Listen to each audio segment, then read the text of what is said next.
I've had this trouble myself, and I see a lot of folks having this trouble. Suppose we are dry practicing, and it just doesn't translate out into live fire.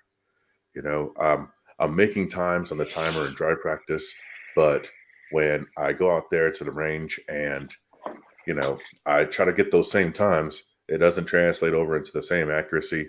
And sometimes if I do end up getting that same accuracy, I don't get the same times.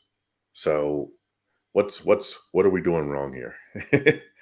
Yeah, me too, by the way. Me too. Um, I can put some ridiculous draw times down in dry fire, and then I go out to live fire and it feels slow and it feels clunky and it feels sloppy. And I cannot speak for Memphis. I cannot speak for anybody else other than Samuel Middlebrook. And maybe this will feel familiar and resonate with what's going on in your head and in your heart that becomes what you see and feel in your hands and in your eyes. Here's what it is for me. I'm a different person on the range. I'm less confident on the range. I get a little insecure on the live fire range because now I'm shooting and now all my work that I've done in dry fire is about to get graded by me on the range. And if, like, let's just say a sub-second shot is my goal, and I am able to get down into like the 0.8s in dry fire, and that becomes like a 1.2 in live fire.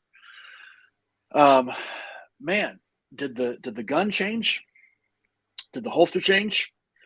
Did the sights change? Did any of the equipment change? Did my height or width change? Did I become a completely different person? No. No, the gun's exactly the same. If you've ever seen the basketball movie Hoosiers, where the coach takes a team into the big gym at the end and measures the hoop and says, "Hey, it's 10 feet high, just like at home." Same thing at the range, from dry fire to live fire. Everything is the same. Everything. There's no reason that I should be slower or less accurate in live fire other than dry fire, unless there's something different going on here or going on here. So I have to first realize,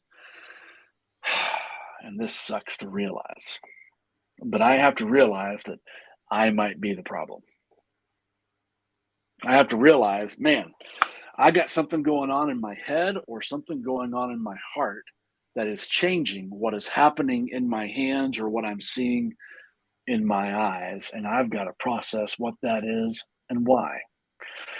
And this is why I do this daily dry fire video thing, because I try really hard to process all of this stuff out loud so that people have an opportunity not to copy, what I'm saying about me, but to hear what I'm saying about me and go, "Oh, wow, I don't know if I've ever considered that about myself. I didn't know that shooting a gun and dry firing might be a mental and emotional process. Never really thought about that." And I don't want to make this about genders, but I want to call out my dudes out there. We tend to not want to deal with this kind of stuff for a whole lot of reasons. And by the way, almost all of them are ego, which is driven by insecurity. But anyway, we tend to not want to deal with stuff up here or in here. We'd rather just do the thing and do the thing. If I find a huge discrepancy between my dry fire and my live fire, what I have is hardcore proof that I need to work on my mental game and my emotional game when I go to the range and put this all to a test. Dude, like seriously, saying the quiet part out loud here. You know what I mean? Like that's good Right? stuff. Right? Because no one talks about that. No one talks about like the emotional management that you have to perform. This is how I teach my classes. and this is also how I do the dry fire channel, or excuse me, the dry fire journal. Um, the what I got tired of, brother, was logging online and seeing dry fire video after dry fire video that was, um, here's 5 easy steps to a sub-second draw, or 2 minutes a day will get you there, or just work this drill. And there's no processing of the drill. There's here's my time. Let me show you my timer. Here's my super cool hits that are like super sexy on the Instagrams, and what a cool person I am. Okay, that doesn't help me get any better. I mean, you know this, Memphis. I could come to where you're at and I could watch you shoot all day and just watch you shoot, not take any notes, not learn anything, not have you tell me anything, and I would get 0% better by watching you shoot. And yet, that's what many of the dry fire videos are, or they just prescribe a drill. I wanted to punch through that and say, hey, there's got to be a way for people to access the thought of there's more to dry fire than just the action. There's more to dry fire than just the mechanics. Yes, there are shortcuts to mechanics, but there's so much more to it than that. I've got to deal with the person behind the gun, because the gun doesn't care who's holding it. The gun's going to work the way it works. And I know that I have made the mistake over the years of thinking, well, if I want to get better, I should just get a better holster. If I want to get better at this, I should just get a better gun, or I should just get a new upgraded, whiz bang gizmo that the internet is selling to me. And I try to acquire skill.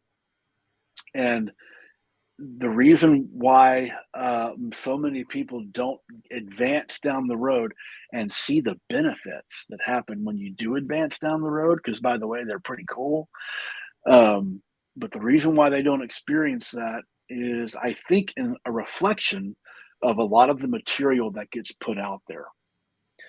And so I tried to create something different in my classes and try to create something different in what I'm doing in my video content. It's definitely different, and I think it has an impact. Cool. Yeah, good stuff. Well, it's funny, man, because the dry fire journal is on my channel. My channel is Red Hawk Firearm Training, and the dry fire journal is the only public thing really on it. And man, I'm not kidding. It's like the world's worst YouTube channel. I'm not here to build a following or an audience. I'm here to help a very few amount of people. Let me rephrase that. I want to help a small percentage of people that are actually willing to put in the work to get better.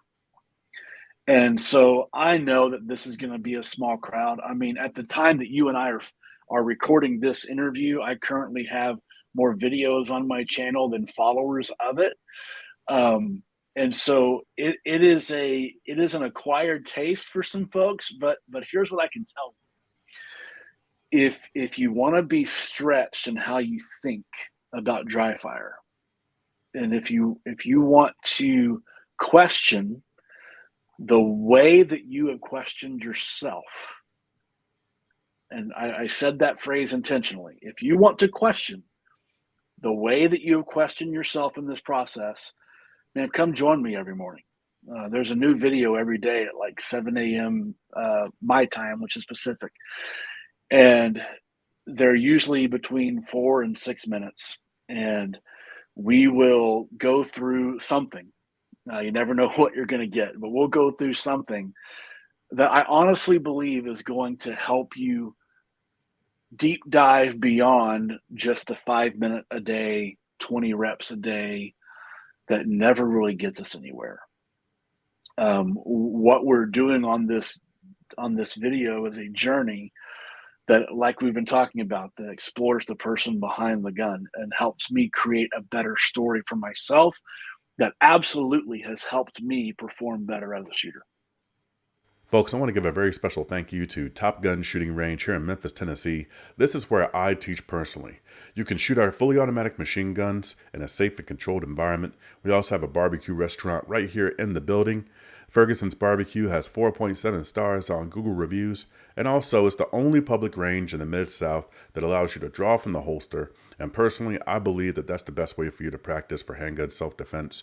Folks, I do not shill for anybody. I promote the causes that I believe in, and I believe in Top Gun Memphis. Come by and see us.